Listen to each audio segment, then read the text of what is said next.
بسم اللہ الرحمن الرحیم۔ السلام علیکم۔ صبح سویرے کا وقت تھا، ابھی سورج نہیں نکلا تھا، بمشکل ہلکی ہلکی روشنی ہو رہی تھی۔ پرندے اللہ تعالیٰ کی حمد و ثنا میں مشغول تھے۔ فجر کی اذانیں ہو چکی تھیں۔ کچھ لوگ اٹھ کر نماز کے بعد ذکر الہی میں مشغول تھے، جبکہ کچھ لوگ اپنے اپنے بستر میں دب کے نیند کے مزے لے رہے تھے۔ اکا دکا گھروں سے چائے پکنے کی دل فریب خوشبو آ رہی تھی۔ ساتھ ہی ساتھ کہیں پہ پالک والے پراٹھے بھی بنائے جا رہے تھے۔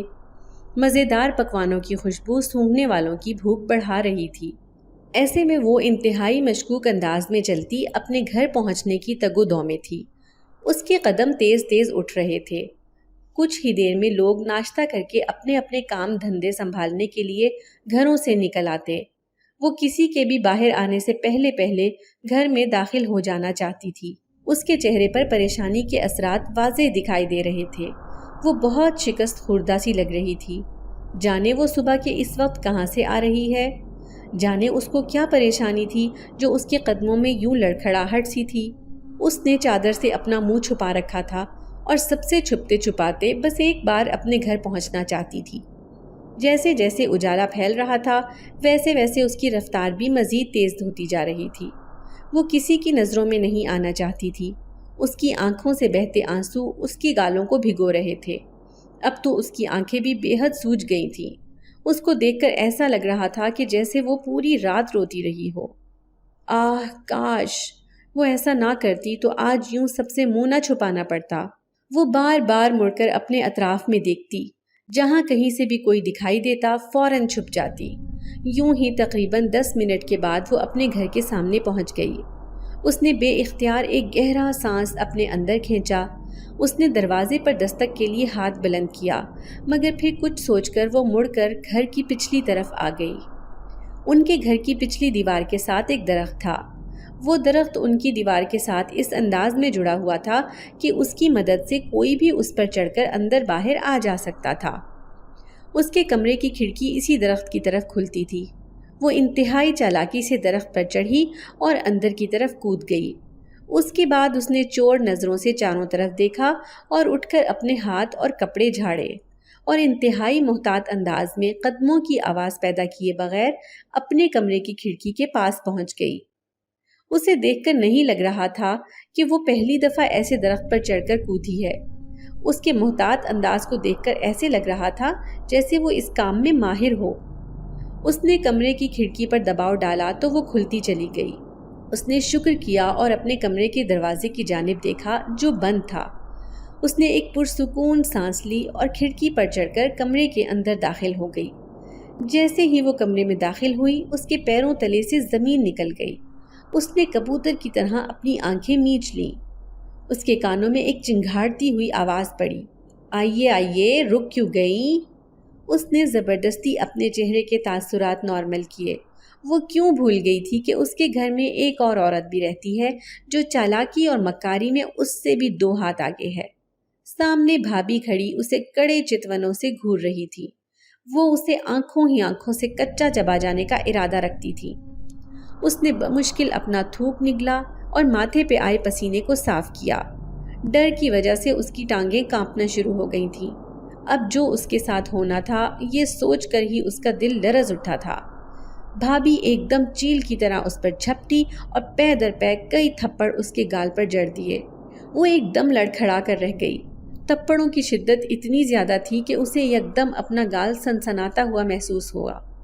منحوس، مل گیا تجھے سکون، پڑ گئی کلیجے میں ٹھنڈ، میں تجھے جان سے مار دوں گی۔ اب رہ کیا گیا ہے یہاں پر، وہیں پہ کیوں نہیں مر گئی؟ اب بھابھی زور زور سے چیخ رہی تھی۔ وہ دوبارہ سے اس کی طرف لپکی جب اس کا بھائی دروازہ کھول کر اندر آیا۔ اس نے عجیب سی نظروں سے اس کی طرف دیکھا اور زبردستی اس کی بھابھی کو پکڑ کر باہر لے گیا۔